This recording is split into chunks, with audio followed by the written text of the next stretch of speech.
სახელითა მამისათა და ძისათა და სულისა წმინდისათა ჩვენთან არის ღმერთი.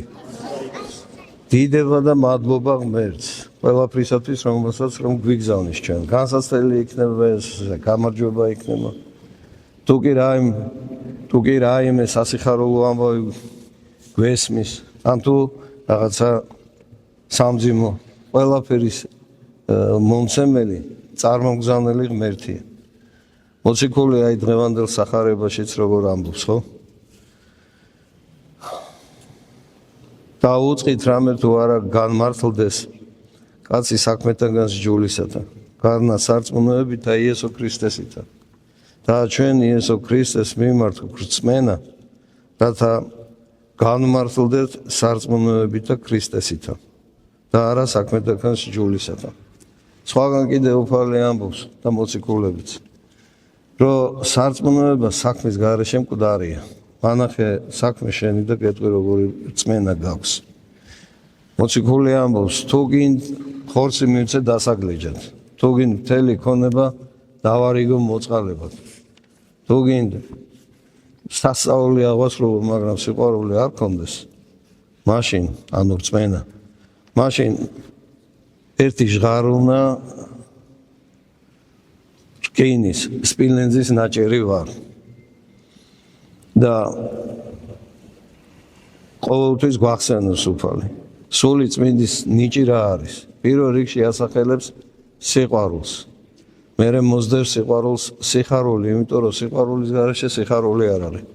და ვისაც სიხარული აქვს, ესე იგი მას ჭეშმარიტ სიხარულზე ვიძახი და არა ბოროტი. მას მაშინ გულში სიყვარული აქვს ღვთისა და თავისი მოყვასისა. ხოლო სიხარულს შემდეგ მშვიდობა მოსდევს. ასე რომ მხოლოდ იმის ლაპარაკი რომ მე მწამს, ხოლო საქმეებით არ ავღასრულებთ, მაშინ იმ ჟღარულნ რკინას ემსგავსება ჩვენი სიტყვა და ცხოვრება, რომელზედაც მოციქული ამბობს. ამისათვის საჭირო არის, რომ ადამიანებმა ჩვენ ყველამ ღრმად დაუკვირდეთ საკუთარ თავს შეცდომებს და ყოველთვის კითხულობდეთ წმინდა წერილს, წმინდა მამების დარიგებებს, რომ შევძლოთ აი ამ ხილულ სამყაროში, წუთის სოფელში, მათი რჩევითა და დარიგებით შევძლოთ ცხოვრება. დღეს არის დიდი მოღვაწი მამის, გაბრიელ სალოსის, მცხეთელის ხსენება. რა პერიოდში ცხოვრობდა და მოღვაწეობდა? როგორი იყო მისი ქცევა? გახსოვთ ალბათ, ხომ? ერთი იმ დროს ესე იყო დღესასწაულად იყო მიჩნეული და ასვენებდნენ ხალხს. ლენინის დიდი გამოსახულება იყო კედელზე ტილოზე დახატული და გამოფენილი. და დიდება პარტიას და რაღაცები ეწერა. მოკლედ მოდის ერთი მამა და ცეცხლს წაუკიდებს.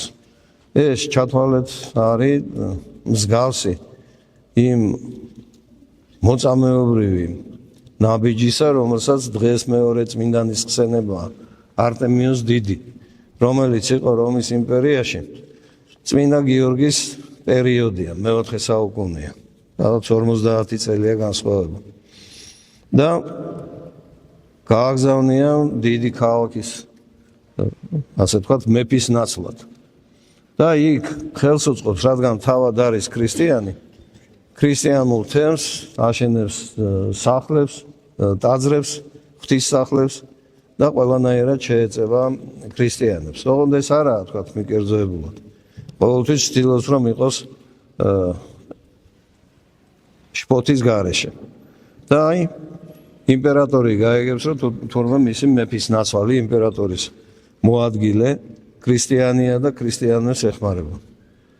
ჩამოდის ამ დიდ ქალაქში და მოსთხოვს არტემიოს, რომ დაგმოს ქრისტე და აღიაროს კერპებს მსხვერპლის შესწიროს.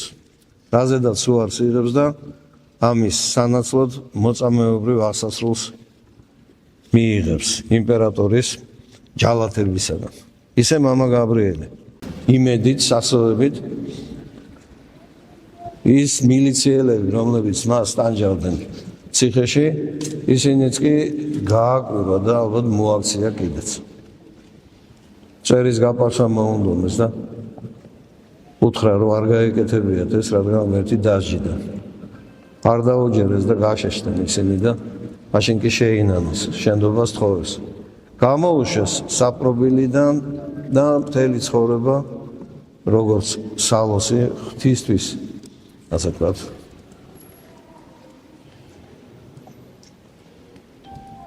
გონება შერყეული დადიოდა, ისე იქცეოდა.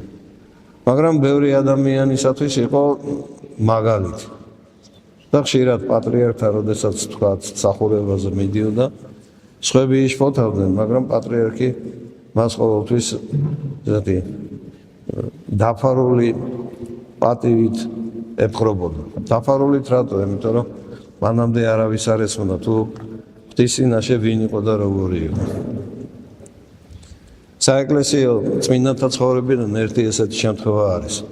ერთი წმინდა მამა, რომელიც ასევე სალოსობდა ალექსანდრიაში, დადიოდა და მეძავთა სახლებში შედიოდა და იქ თითო ადამიანს ქალებს ელაპარაკებოდა. მოკლედ, მთელი მოსახლეობა სასულიერო პირებიც კი დრტვინავდნენ და პატრიარქს ეუბნებოდნენ, რომ ეს ადამიანი არ ცხენს მონაზონის სახელს. ღამღამობით რჩება იქ სახლებში და არ ვიცით რას აკეთებს. მაგრამ პატრიარქი მათ ყვედრებას ყურს არ ატყუებდა და მათგან მოთხოვნილ სასჯელს აყოვნებდა. სინამდვილეში არც აპირებდა რომ რაიმე გაეკეთებინა. მოკლედ გარდაიცვალა ეს მონაზონი და მაშინ მთელს ალექსანდრიას ემხილა. ემხილა ორი მიზეზით. ერთი ახალგაზრდა, რომელიც სამეძაო სახლიდან გამოდიოდა, დაინახა ეს წმინდა მამა და სილა გაარტყა. და მან უთხრა, დადგება დრო, როდესაც შენი ყვირილი მთელ ალექსანდრიას მისწვდება. და მართლაც, როდესაც გარდაიცვალა ეს ღირსი მამა, მის დაკრძალვაზე ძალიან ბევრი ეს ადამიანები, ქალები მივიდნენ და თითოეული ყვებოდა თუ როგორი ღვაწლი ჰქონია თურმე ამ ღირს მამას. ფულს უხდიდა და მთელი ღამე ლოცულობდა მის გვერდით, რომ ცოდვა არ ჩაედინა და ბევრი ადამიანი დაიხსნა ამ საშინელი ცოდვისაგან. ხოლო მან ვინ სილა გაარტყა, ეშმაკეული შეიქმნა. და მართლაც ისე გაჰკიოდა, რომ მთელ ქალაქს ესმოდა და აშინებდა ყველას. და შემდეგ მიამთხვიეს წმინდა ნაწილს და იგი განიკურნა და შეინანა. ისე დღეს